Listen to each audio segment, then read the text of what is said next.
근데 저도 한때 막 뜨거울 때 순교를 생각했더랬습니다. 야, 하나님 순교하는 자를 굉장히 기뻐하시겠지. 최고의 뭐 영광이라는 이야기들을 하도 듣다 보니까요. 야, 나도 한번 저 자리에 과연 설 수 있을까, 나 같은 부족한 사람이 했는데, 어느 날 기도 중에 깨달음을 주시는데, 어떤 깨달음을 주시냐면요, 단번에 죽는 순교자를 나는 그렇게 기뻐하지 않는다.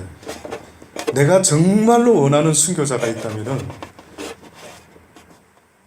죽지 않고 살아서 순교자의 삶을 살아주기를 원한다라고 그렇게 깨달음을 주시더라고요.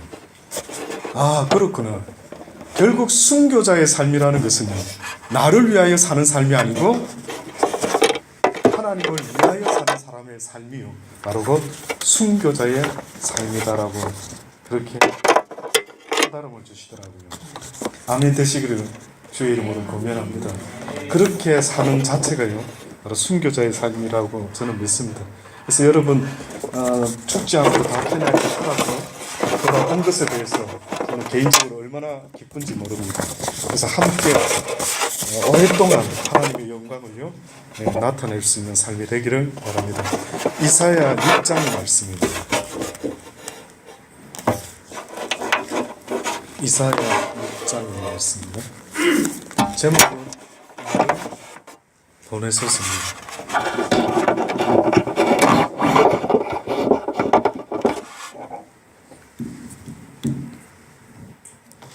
한 절씩 교독하도록 하십시다. 제가 먼저 1절의 말씀부터 공부합니다. 우시아의 왕의 죽던 해에 내가 본즉 주께서 높이 들린 보좌에 앉으셨는데 그 옷자락은 성전에 가득하였고 스라처럼 오셨었는데 각기 6날이라 그 둘로 그 얼굴을 가리었고 그 둘로는 그 발을 가리고 그 두도는 날 서로 창화하여 가로되 거룩하다 거룩하다 거룩하다 만군의 여호와여 그 영광이 온 땅에 충만하도다.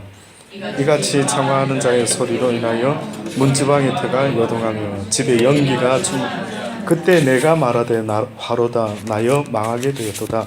나는 입술이 부정한 사람이요 입술이 부정한 백성 중에 거하면서 만군의 여호와이신 왕을 배웠음이로다. 때에 그 스라베 하나가 화조로 단에서 피한바 핀 숯을 가지고 내게로 날아와서 그것을 내 입에 대며 가로되 보라 이것이 내 입에 닿았으니 내 악이 제하여졌고 내 죄가 사하여졌느니라 하더라.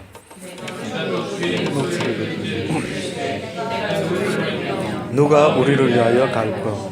그때에 내가 가로되 내가 여기 있나이다 나를 보내소. 여호와께서 가라사대 가서 이 백성에게 이르기를 너희가 듣기는 들어도 깨닫지 못할 것이요 보기는 보아도 알지 못하리라 하여 이 백성의 마음으로 임하게 하며 그 귀가 막히고 눈이 감기게 염려컨대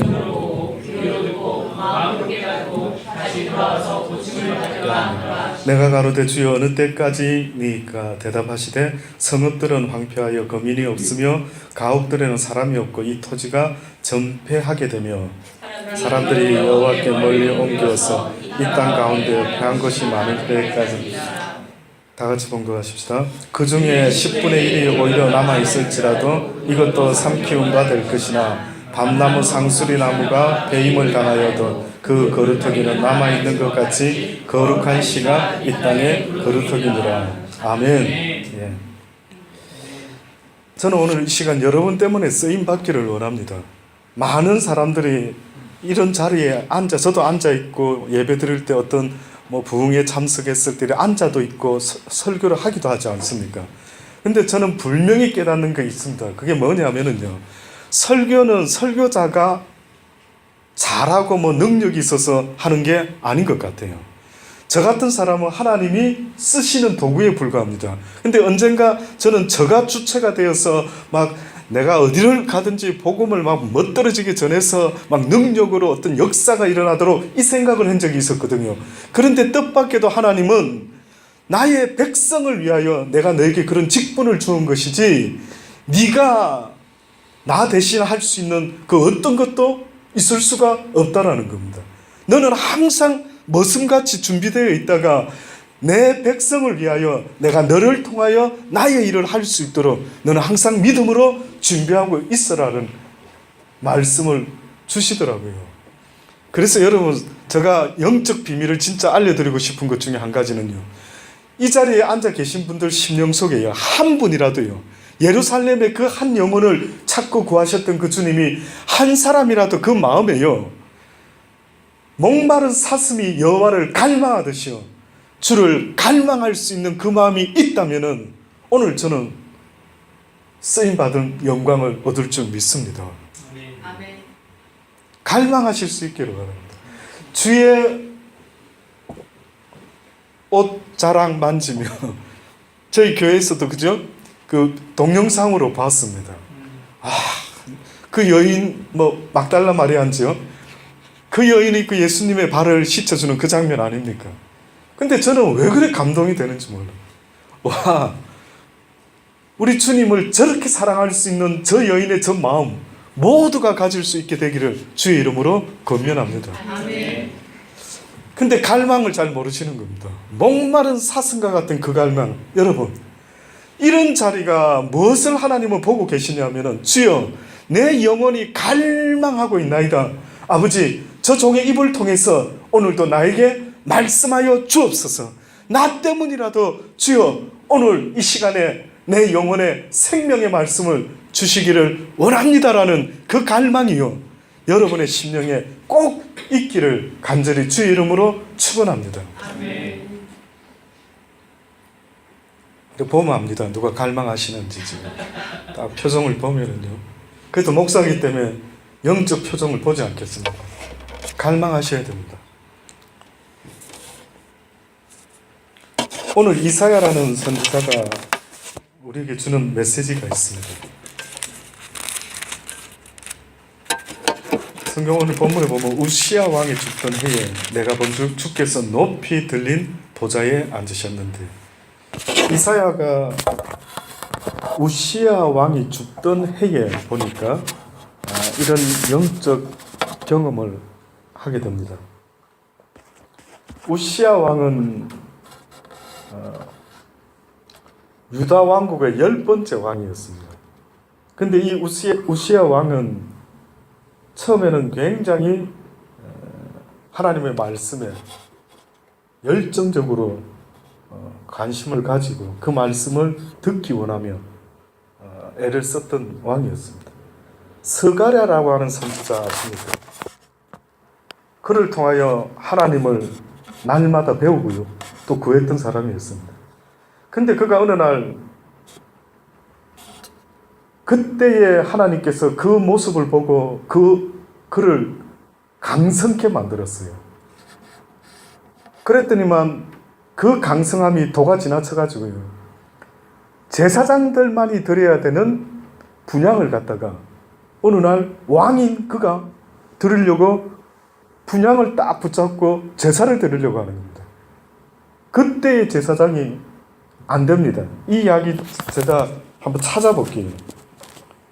역대하 26장을 한번 같이 찾아볼까요? 역대하 26장.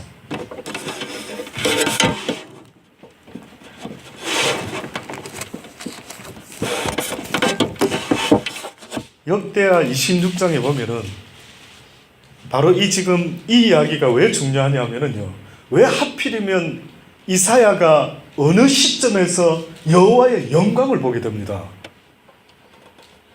딴 때 볼 수도 있는데 도대체 왜 그때에 보게? 그런데 그때 이사야가 우리가 방금 읽은 본문의 말씀처럼 뭐라고 고백합니까? 내가 어느 때 지금 여호와를 보게 됐다고요?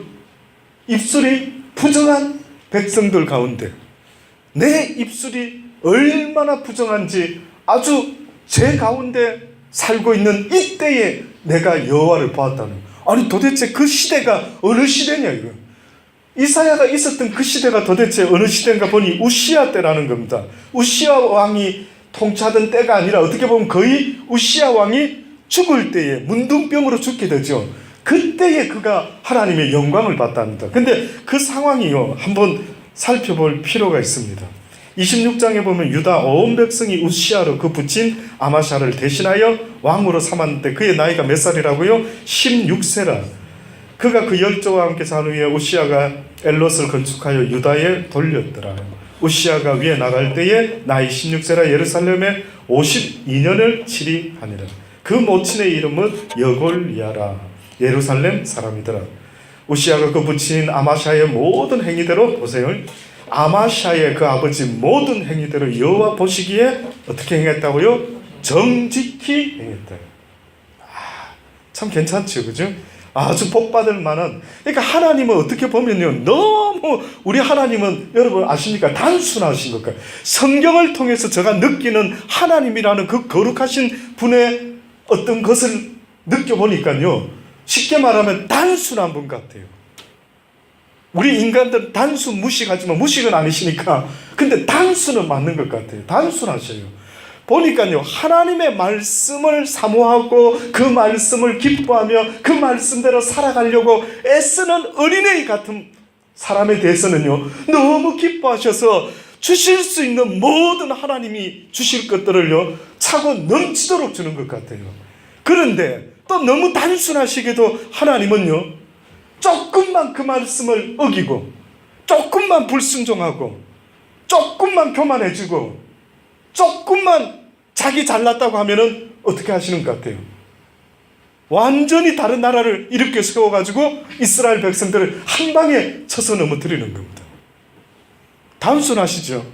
근데 이리 보십시오. 이 우시아가 아마사, 자기 아버지와 같이요, 여호와 보시기에 정직히 행하며 하나님의 묵시를 밝히 아는 스가랴에 사는 날에 하나님을 구하였고, 그렇죠? 저가 여호와를 구할 동안에는 하나님이 형통케 하셨더라.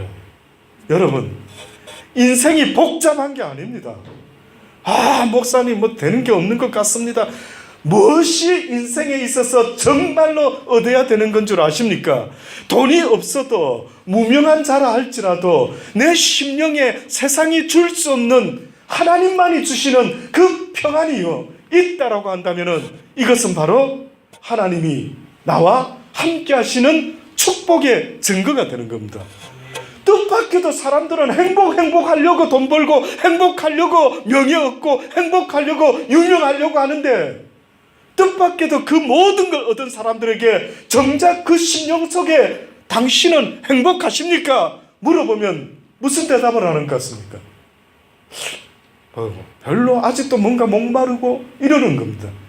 그래서 예수님이 이 땅에 샬롬의 왕으로, 예루살렘의 평강의 왕으로 왔다라고 하지 않습니까? 그러니 여러분이 예수 믿는, 오늘 이 이사야가 만군의 여호와 왕을 배웠다라고 했을 때 그 왕이 통치하는 백성들의 그 심령의 상태는 한마디로 평강인 겁니다.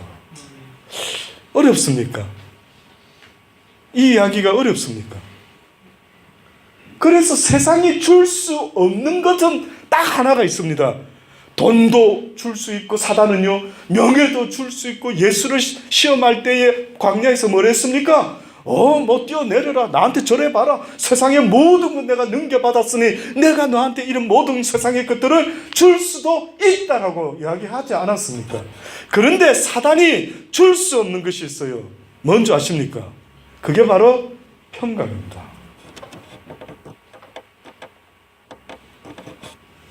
샬롬 하십니까? 그래서 예수님이 부활하셔가지고 제자들이 두려워 떨면서 이거 어떻게 앞으로 살아가지, 예수님 죽었는데 이러고 있을 때에 그들에게 나타나셔서 첫 번째로 하신 말씀이 뭐였습니까? 평강이 있느냐? 평안하뇨? 그게 지금 예수님이 성경에서 우리에게 무슨 복이 참으로 복된 복인가? 평강인 겁니다. 가난해도 두려워하지 않고요, 무명해도 두려워하지 않고요, 육신의 병이 있어서 죽어갈지라도 어떻게 보면 두려워하지 않을 수만 있다면, 와, 엄청난 복이죠. 엄청난 복이죠.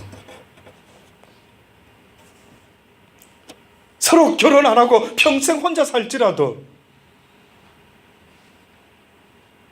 죄송합니다, 내가 한 분을 쳐다보고 있어서 무의식 중에 그러면 안 되는데 안 쳐다보려는데 갑자기 쳐다보게 되었습니다. 안 그래도 우리 조카가 시집을 안 간 34 조카가 있어가지고 우리 임 대표한테 한번 아니 저기 누구죠 우리 정성 교사님한테 여쭤봤죠.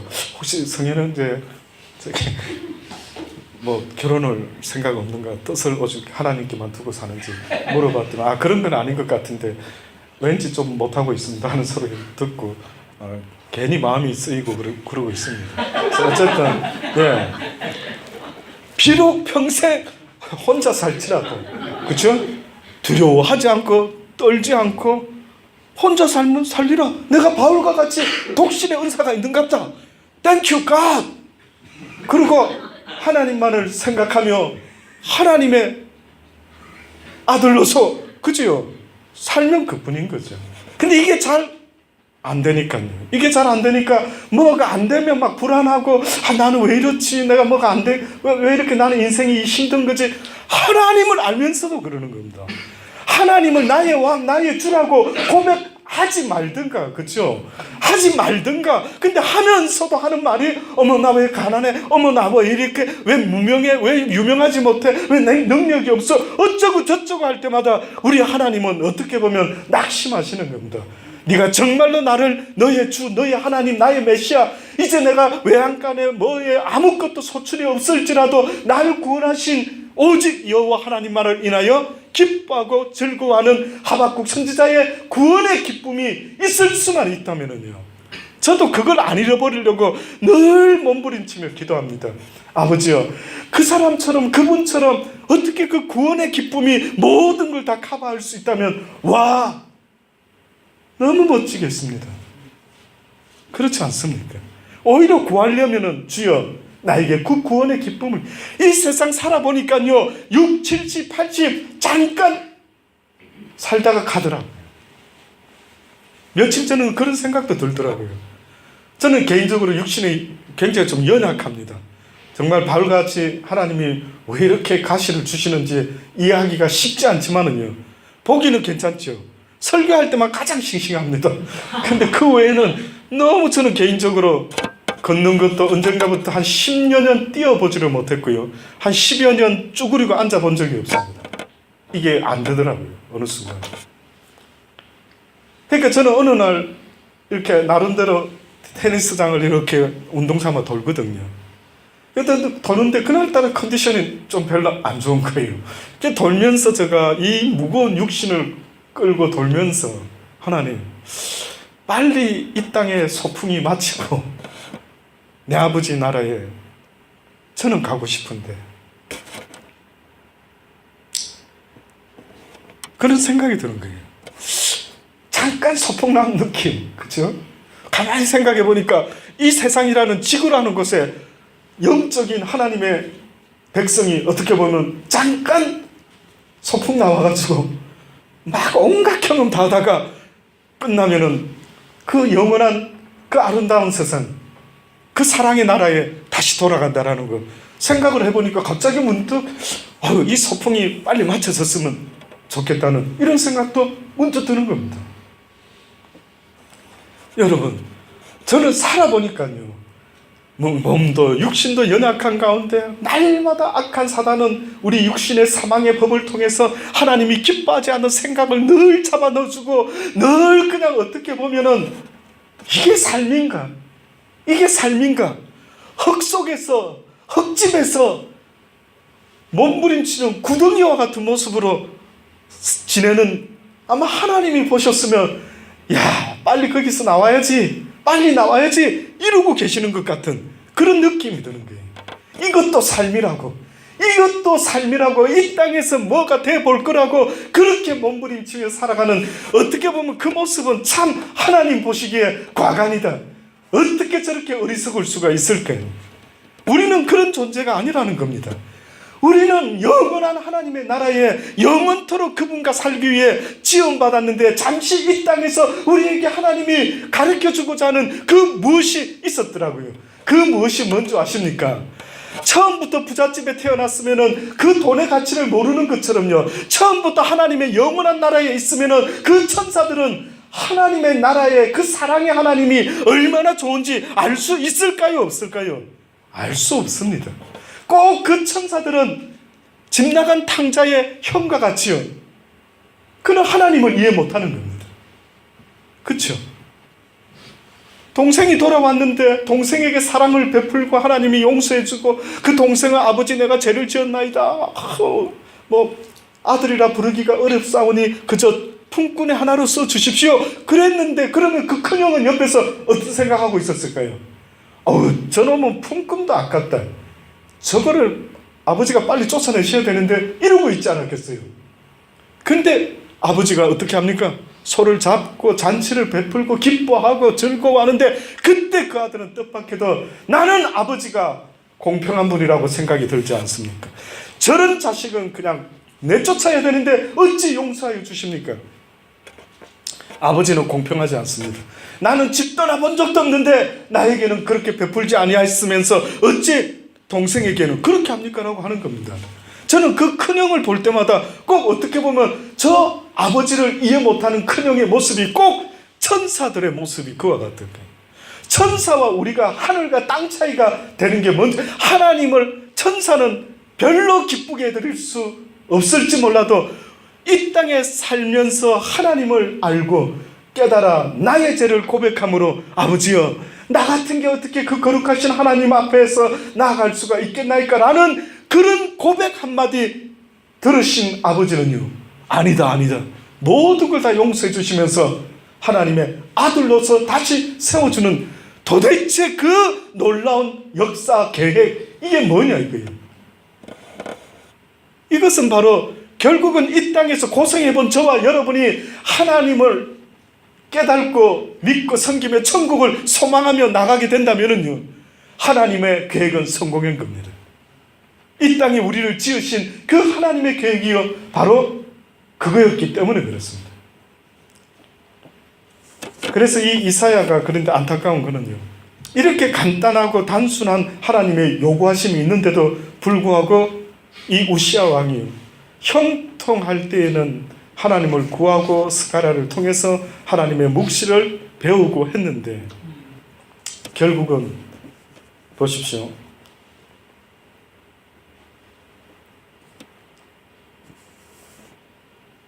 먼저 16절에 보면은요, 저가 강성하여짐에 그 마음이 교만하여 악을 행하여 그 하나님 여호와께 범죄하되 곧 여호와의 전에 들어가서 향단에 분향하려 한지라. 제사장 이사랴가 여호와의 제사장 용맹한 자 80인을 데리고 그 뒤를 따라 들어가서 우시야 왕을 막아 가로되 우시야여 여호와께 분향하는 일이 왕이 할 바가 아니요 오직 분향하기 위하여 구별함을 받은 이 일은 아론의 자손 제사장의 할 바니 성소에서 제발 나가소서. 왕이 범죄하였으니 하나님 여호와께 영광을 얻지 못하리다. 이렇게 말했죠. 그랬더니만 우시야가 손으로 향을 잡고 분향하려 하다가 그 소리를 듣고 노를 바랐는데 저가 제사장에게 노를 바랄 때에 여호와의 전안 향단 곁 제사장 앞에서 그 이마에 문둥병이 발한지라. 문둥병이 발했어요. 절대 여러분 저한테 대들면 안 됩니다. 절대 저한테 화내고 막 이러시면은 자칫하면 이렇게 문둥병이 생길 수도 있습니다. 대단하죠. 막 이렇게까지 이제 막 꼭 사울왕 비슷하게, 그죠? 이 왕들이 교만하면 또 제사장의 역할을 자기도 뭐 어떻게 해보겠다라고 이렇게 교만의 극치를 드러냈을 때 결국은 그가 문둥병이 걸리고 결국은 감금되었다가 죽게 됩니다. 근데 바로 그때에 오늘 이 말씀을 보니까요, 바로 그 우시야 왕이 이렇게 문둥병이 걸려서 이제는 별관에 갇혀 있다가 죽게 되는데 그때에 이사야가 본즉 주께서 높이 들린 보좌에 앉으셨는데 그 옷자락은 성전에 가득하고 스랍들을 모셨는데 각기 6날개, 그 둘로는 그 얼굴, 그 둘로는 발을 가리고 그 둘로는 날면서 창화하다 서로가 가로되 창화하다 거룩하다 거룩하다 거룩하다 만군의 여호와여 그 영광이 온 땅에 충만하도다. 와, 멋지지 않습니까? 상상이 되십니까? 우리가 섬기는 하나님은 바로 그런 하나님입니다. 막 거룩하십니다, 아버지. 당신만이 나의 왕이십니다.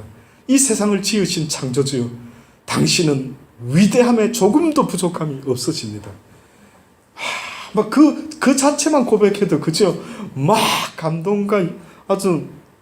근데 이제 보니까요, 5절에 보니까 그때 내가 말하되 화로다 나여 망하게 되었도다. 나는 입술이 부정한 사람이요 입술이 부정한 백성 중에 거하면서 만군의 여호와이신 왕을 배웠다. 결국은 그 당시 때에 왕도 이렇게 강대국 왕이 되다 보니 교만했는데 그 백성은 어땠을 거예요? 그 백성도 교만했대. 결국 제가 오늘 시간상 여러분이 원하면 1시간 더 해도 되면 괜찮고요. 거의 그런 리가 없을 것 같아서 어쨌든 최대한 제가 좀 건너뛰어요. 건너뛰고 결론적으로 말씀을 드리면은요. 결국은 그 당시 때 이사야가 깨달았던 엄청난 깨달음이 뭐였느냐면 자기의 죄의 상징을 갖다가요 입술에다가 표현을 한 거예요. 베드로는 이렇게 말했습니다. 진리의 말씀을 듣고 깨달았던 처음에 베드로는 주여 나는 죄인으로소이다. 나를 떠나소서. 그럼 우리가 생각할 때 베드로가 자기가 죄인이라 그랬는데 뭐 무슨 죄를 구체적으로 우리보다 더 지었을까? 궁금하지 않습니까? 그렇죠? 무슨 죄를 그가 많이 지었길래 나는 죄인으로소이다. 나를 떠나소서라고 말할 수 있었을까? 그런데 뜻밖의 이사야는 구체적으로 나는 입술이 부정한 자입니다. 나는 입술이 부정한 백성 가운데 함께 살아가는 자이다라고 이렇게 말을 한 거예요. 여러분, 이게 얼마나 중요한 이야기인지 여러분이 아시면은 아마 깜짝 놀라실 겁니다. 왜 깜짝 놀라실 수밖에 없느냐면요, 결론으로 넘어가면은 그렇습니다. 마태복음 12장에는요, 12장 34절로부터 보면은 독사의 자식들아, 너희가 악하니 어떻게 선한 말을 할 수 있느냐? 이는 마음에 가득한 것을 입으로 말함이라. 들어보세요. 계속해서요. 선한 사람은 그 쌓은 선에서 선한 것을 내고 악한 사람은 그 쌓은 악에서 악을 내느니라. 내가 너희에게 이르노니 사람이 무슨 무익한 말을 하든지 심판날에 이에 대하여 신문을 받으리니 내 말로 어렵다함을 받고 내 말로 정죄함을 받으리라. 야고보는 내 형제들아 너희는 선생된 우리가 더 큰 심판을 받을 줄 알고 많이 선생되지 말라. 우리가 다 실수가 많으니 말에 실수가 없는 자면 곧 온전한 사람이라. 능히 온몸도 굴레 씌우리라. 우리가 말을 순종케 하려고 그 입에 재갈을 먹여 온몸을 어거하며 또 배를 보라. 그렇게 크고 광풍에 밀려가는 것들을 지극히 작은 키로 사공의 뜻대로 운전하니 이와 같이 혀도 작은 지체로 돼 큰 것을 자랑하는. 보라 어떻게 작은 불이 어떻게 많은 나무를 태우는가. 혀는 곧 불이요 불의 세계라 하는 우리 지체 중에서 온몸을 더럽히고 생의 받기를 불사르나니 그 사르는 것이 지옥불에서 나느니라. 모르셨죠? 아셨습니까? 아시고 함부로 이야기하시며 사십니까? 여러분이요, 이것을 정말로 가슴 깊이 한번 생각해 보면요, 입술에 왜 파수꾼을 세우라고 말씀하는지 알게 됩니다. 말에는 능력이 있죠. 하나님의 능력의 상징은 손입니까? 발입니까? 입입니까? 1번 발, 2번 손, 3번 입, 4번 코. 하나님이 능력이 이렇게 쉽게 이야기해드리는 목사 봤습니까?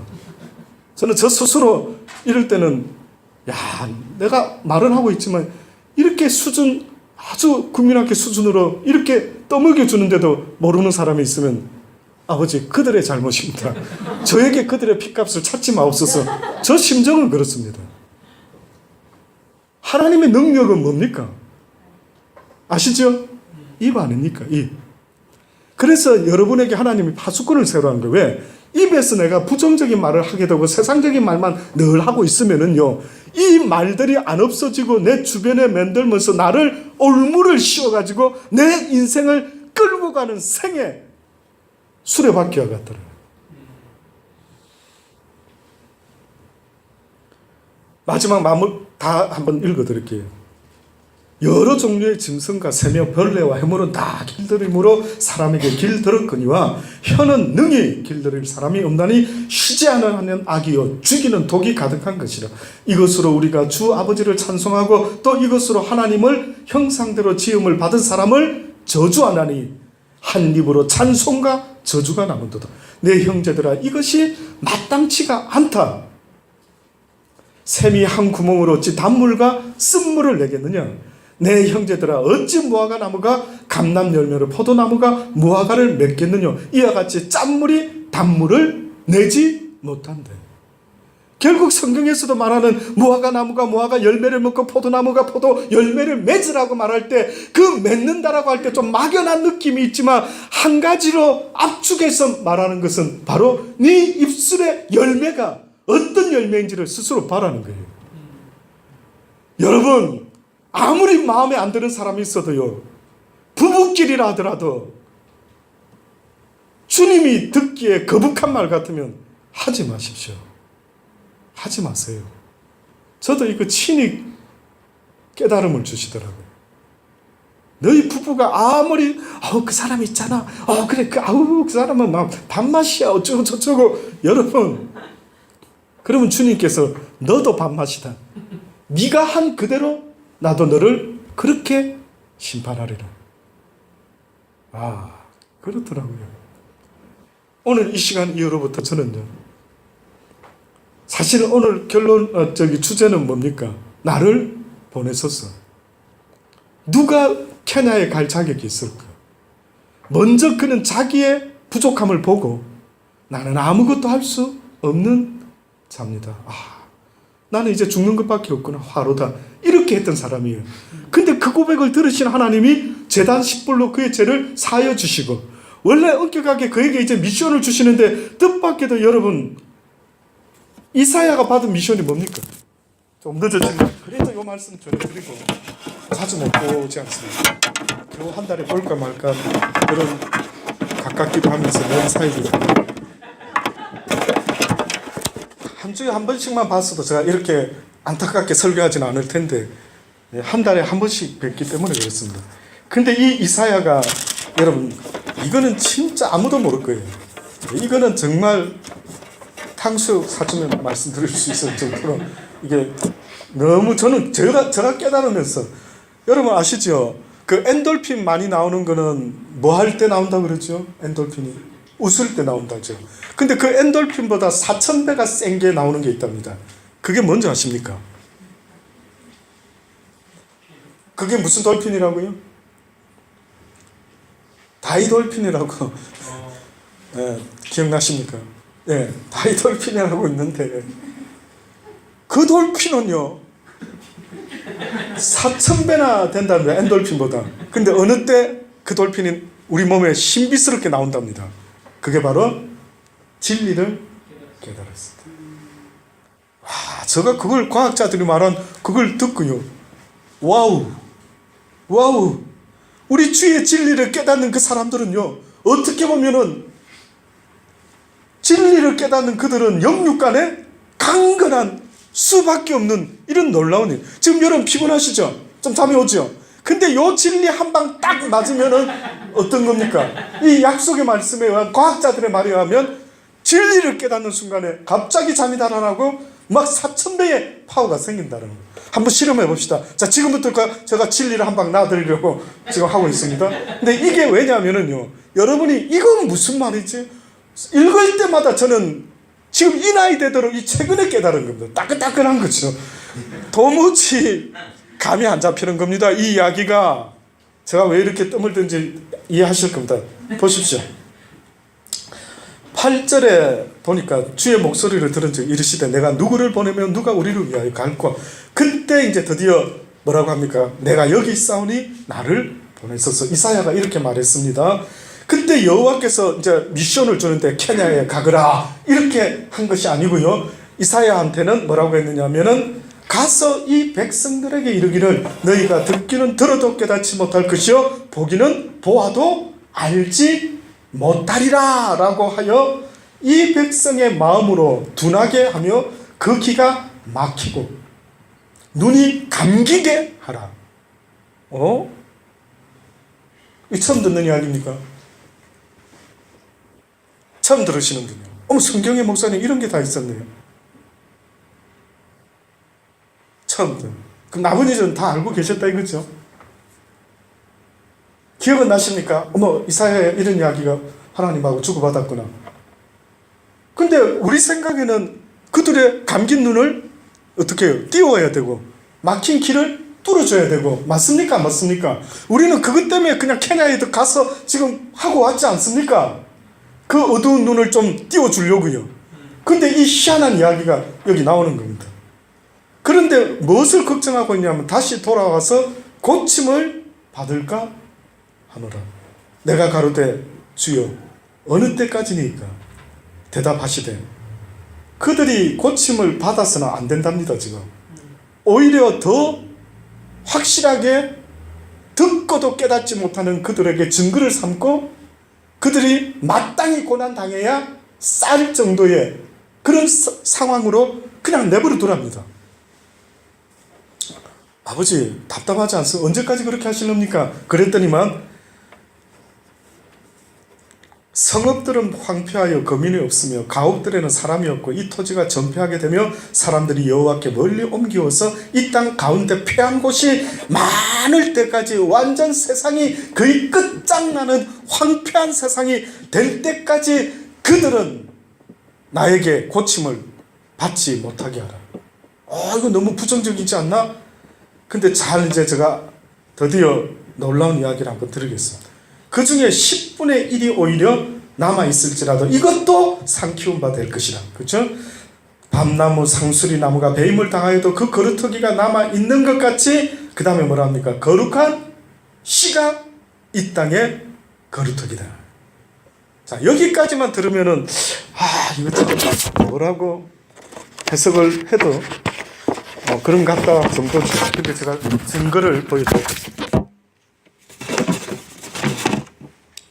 성경에 보면은요,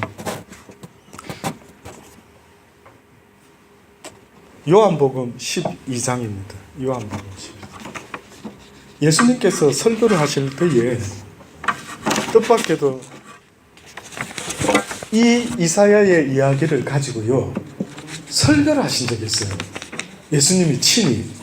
그게 바로 요한복음 12장 36절로부터 한번 제가 앞뒤로 좀 생략하고요.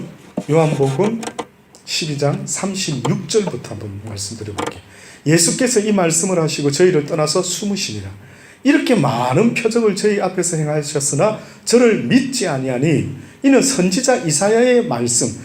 그렇게 행했는데도 믿었다고요? 믿지 않았다고요? 믿지 않았답니다. 눈이 완전히 감겨 있어요. 또 한 가지 더 말씀을 드리면요. 예수님이 복음 전할 때 스타일이 강해 설교였을까요? 1번 강해 설교, 2번 예화 설교, 3번 비유 설교. 아시네요. 성경 읽으신 분들은 압니다. 예수님이 설교가 비유 설교였어요. 그러면 비유는 한마디로 의미를 제가 말씀드릴 수 있는 거는 비유는 비유를 베푸는 자가 설명 안 해주면은 정확히 알 길이 있을까요? 없을까요? 없습니다. 저는 어떤 뜻으로 저희 아내와의 일들을 가끔 예화로 설교를 합니다.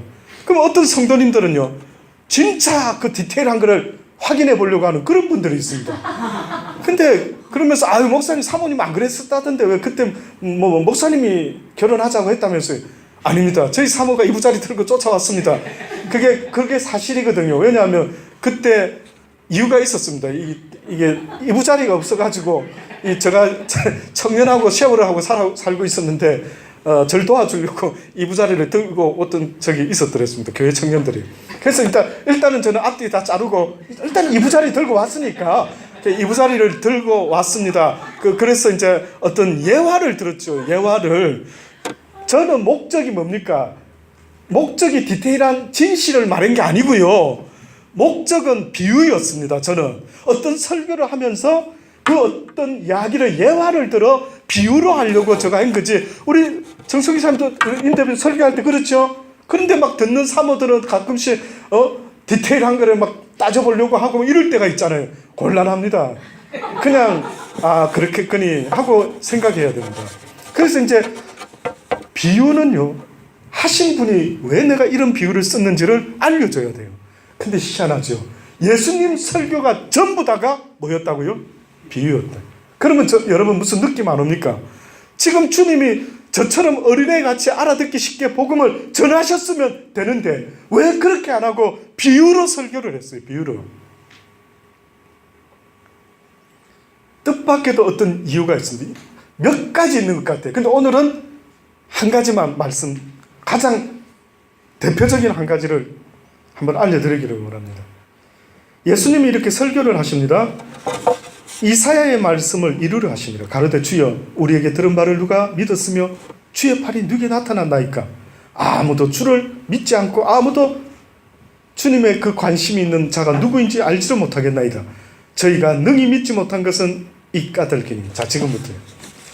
예수님이 말씀합니다. 저희가 능히 믿지 못한 것은 이까닭이니 곧 이사야가 다시 일렀으되 저희 눈을 멀게 하시고 저희 마음을 완고하게 하셨으니 이는 저희로 하여금 눈으로 보고 마음으로 깨닫고 돌이켜 내게 고침을 받지 못하게 하려 함이라. 이제 여기 내라고 할 때에 물론 하나님일 수 있고 혹은 이사야가 되려는지 될 수가 있습니다. 그런데 이사야가 지금 어쨌든 하나님의 뜻을 이렇게 전달했죠. 그죠? 근데 이사야가 이렇게 말한 것은 이게 이제 답입니다. 보니까 이사야가 이렇게밖에 말할 수 없었던 이유는 주의 영광을 보고 주를 가리켜 말한 것이라. 결국 이 이야기는요, 결론적으로요. 물론 앞으로 또 시간이 있으면 서로 성경 공부를 하면서 서로 막 토론해 가면서 아주 변론을 하면서 하면 참 좋은 시간도 되겠죠. 근데 한마디로 말하면요, 결국은 이사야가 이렇게 말했던 것은 그 이사야서의 6장의 마지막에 거룩한 시가 남아있다. 뭔가 지금 희망이 하나 있는데 그 희망은 아무나의 것이 아니라 오직 어떤 뭔가가 있다라고 하는데 바로 그 거룩한 씨를요, 주석학자들은 누구로 이야기하냐면 예수 그리스도. 그러면은 결국은 이 말은 뭡니까? 예수 그리스도를 통하여 산자와 죽은 자의 주가 되게 하나님이 증하셨다. 그 누구를 통해서가 아니라 오직 예수 그리스도를 통해서만이요 모든 백성들이 구원을 얻을 수 있도록 그렇게 결정하셨다라고 성경이 말씀하고 있는 겁니다. 다른 이름이 없습니다. 그래서 제가 아무리 여러분에게 말씀을 어떻게 잘 전했다 할지라도 내 마음이 움직이고 내 마음이 주를 찾기 시작한다면 이용우 목사가 하는 게 아니에요. 저는 여러분에게 그렇게 할 수 있는 힘과 능력이 없는 자입니다. 그러나 여러분의 심령에 도전을 받고 은혜가 되고 아버지 할 때 사람을 쫓지 마시고 하나님을 찾고 구하는 여러분이 되기를 바랍니다. 언젠가 제가 개인적으로 어느 기도원을 보내셔서 한국의 기도원까지 찾아간 적이 있었습니다. 그곳에서 예배를 드리라 하시길래 예배를 드렸던 적이 있었는데요, 뜻밖에도 어떤 그곳은 요양원도 같이 있었는데 나이 많으신 분들이 은퇴하고 전부 다 교회 대구의 어느 교회 출신 분들이 쫙 있더라고요. 근데 어느 분들이 말씀을 나누고 막 듣고 아멘도 했고 뭐 하고, 이제 사모가 나와서 기도를 해주고 뭐 나름 예언기도 은사가 있으니까 좀 활용해서 그분들에게 힘을 주고 뭐 어쩌고 저쩌고 하려고 그렇게 하는데, 처음에 어떤 분이 저한테 이렇게 오길래 저는 저보고 기도해달라는 줄 알았습니다. 근데 그분이 하는 이야기가 느낌이 사모님이 연발이 더 센 것 같으시니까 사모님이 기도 좀 해줬으면 좋겠 이러는 거예요. 기분이 저 어땠겠습니까? 안 좋았죠. 이 사람이 도대체 나를 목사 앞에서 연발 이야기를 하면서 사모가 더 센 것 같아 뭐 이런 소리 하니까 기분이 제가 근데 하나님이 어떤 생각을 깨달음을 싹 주시는데요, 제가 그 사람에게 이렇게 이야기했습니다. 저가 만약에 당신을 붙잡고 기도를 해줘서 병이 낫고 뭐 되면 당신은 나의 종이 될 것입니다. 아마 나를 하나님처럼 섬길 것입니다. 근데 제가 아는 하나님은 저에게는 말씀만 전하라 하셔서 말씀만 전하는데 그 뜻을 보니 뭔 줄 아십니까? 사랑하는 아들아, 저들에게 내 뜻을 알려주어라. 그리고 그들이 사람을 쫓지 못하도록 하고 그들이 진리를 깨닫는 그 순간에, 그 밤에 자신들의 골방에서 나 여호와를 찾는 자들이 되도록 알려주어라. 그러면 내가 그들의 하나님이 됨을 친히 알게 할 것이라. 그래서 우리는 사람을 쫓으면 안 됩니다. 바울파, 개바파, 우리 목사님 너무 그러지 마십시오. 오직 우리가 따르고 섬겨야 될 분은 예수 그리스도 그분입니다. 그분이 우리를 구속하신 분이요, 그분이 우리를 구원하신 분이기 때문에 우리는 오직 사나 죽으나 오직 그분을 이야기할 수밖에 없는 겁니다. 그러니 이 세상에 어떤 존경하는 목사님이 있는지는 모르겠는데 또 안타까운 이야기 들은 적이 있습니다. 어떤 분이 나이 많으신 분이 왔는데 이런 말씀까지 하더라. 옛날에 내가 어떤 그 유명한 목사님하고 같은 신앙생활을 했는데 요즘 그런 목사들이 없어가지고 뭐 어쩌고 이러더라고요. 병이시네요. 병이네요. 걸림돌이네요. 그분에게 은혜를 너무 받으신 모양입니다. 그 어떻게 가르쳤길래 자신이 목사가요, 조심하셔야 됩니다. 저도 목사지만 어떻게 가르쳤길래 목사를 갖다가 그렇게 대단하게 봐가지고 그 목사 죽고 나니까 신앙생활 할 수가 없다라고. 이게 말이나 됩니까? 하나님이 죽은 것도 아닌데 잘못 가르쳤죠. 인간의 종이 되어가지고 그러면서도 막 목사들을 비판하고 목사들이 막 목사 같은 목사가 없다고 이런 말을 하지 않습니까? 얼마나 속이 상했는지 모릅니다. 당신의 믿음의 주체가 목사가 아니라 하나님이 되시기를 권면합니다라고 했죠. 잘했죠. 그런 사람들은 그냥 바로 그냥 그 자리에서 딱 대놓고 당신의 신이 그 목사님입니까? 하나님 안에서 주의 뜻이라면은 가라 하면 가고 서라 하면 서고. 그래서 믿음은 1대1의 관계입니다. 하나님과. 아브라함 보세요. 하나님이 본토 친척 아비집을 떠나라니 떠나지 않습니까? 하나님이 이삭을 바치라니 바치지 않습니까? 언제 여러분은 그런 적이 있었습니까? 죽을 때까지 그런 적이 있었습니까? 주께서 원하시니 내 아내가 원치 아니해도 내 남편이 원치 아니하여도 그냥 나는 가겠다고. 시사회에 요번에 일사가구라고 하는 영화를 봤습니다. 주기철 목사님. 그 2번 결혼하셨더라고요. 사별하시고 나서 나중에 결혼하신 분 있지 않습니까? 그분이 많이 나오더라고요, 영화상에. 대단하다. 저는 그분 참 대단하게 봤습니다. 남편이요, 막 그 감옥에서 매달려가지고 막 고문당해서 피가 흐르고 있는 이런 때 회유책을 쓰려고 일본 순사가요, 감옥에 다른 감방에 딱 넣어가 칸막이 있다가 쫙 칸막이를 벌리는 겁니다. 그러니까 엄마랑 아내랑 아들, 막내 아들이 보고 막 가무르치는 거죠.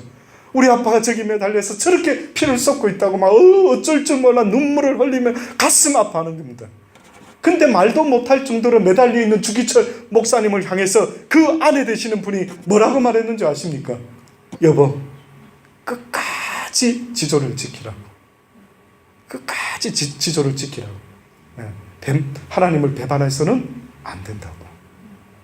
도대체 이 믿음은 어디서 나오는 겁니까? 누구 때문에 그런 고백을 남편한테 그런 말합니까? 그의 믿음은요, 하나님을 위해서라면 내 목숨도 내 남편의 목숨도 어떻게 해요? 내어놓겠다네. 그러나 여러분은 예수를 위해서 축복받고 성공하고 출세하는 것은 뭐 아멘 아멘 아멘 했는지 모르지만 예수 믿고 망하기를 바랍니다. 예수 믿고 십자가에 달리시기를 바랍니다. 예수 때문에 기꺼이 하나의 씨앗이 되어 땅에 심겨지기를 바랍니다라고 한다면 아멘 하실 분이 있습니까? 전혀 아멘 안 하는 거죠. 그래서 안타깝다라는 겁니다. 이 시대에. 과연 이 시대에 저와 여러분의 믿음이 주님 안에 있는 믿음인지를 돌아보라는 것입니다. 그래서 예수를 전해도 내 교회 부흥시키려고, 그저 내가 성공한 목사 좀 돼보려고, 사람들에게 존경 좀 받아보려고, 저도 그랬던 적이 있습니다. 그러나 지금은 다 내려놓고 비록 무명한 자의 모습으로 평생을 시드니에서 누구 하나 알아주지 아니할지라도 다정케요. 내 주님만 알아주신다면, 내 주님만, 아들아 수고했다, 남이 알아주지도 않는데 그 좁은 길 그렇게 가면서 외쳤던 거 수고했다 한다면은 영광이었습니다. 아버지 저를 그렇게 기뻐해 주시니, 나 그까짓 건 무명한 것밖에 없었는데, 연약한 것밖에 없었는데 아버지가 기뻐하시니 감사합니다. 그러한 저와 여러분의 믿음이 되었어요. 결국은 하나님을 처음 경험하는 것은 회개가 일어나야 됩니다. 그래서 베드로도 주여 나를 떠나소서 했는데 하나님이, 주님이 쓰시지 않습니까? 그렇게 쓰임받는 저와 여러분이 되기를 주의 이름으로 축원합니다. 기도하십시다. 좋으신 아버지 하나님, 그렇습니다. 비록 많은 사람이 모이지는 못했지만 아버지, 오늘 우리에게 은혜 주신 하나님께 감사를 드립니다. 주님 주신 말씀들을 가슴 깊이 붙잡고 명심하며 살아가는 날 동안 아버지, 내가 여기 있사오니 주님 원하신다면 나를 보내소서라고 고백할 수 있는 저와 이곳에 있는 당신의 사랑하는 모든 백성들 다 그렇게 고백할 수 있게 은혜 베풀어 주옵소서. 예수님의 이름으로 감사하며 기도드리옵나이다. 아멘.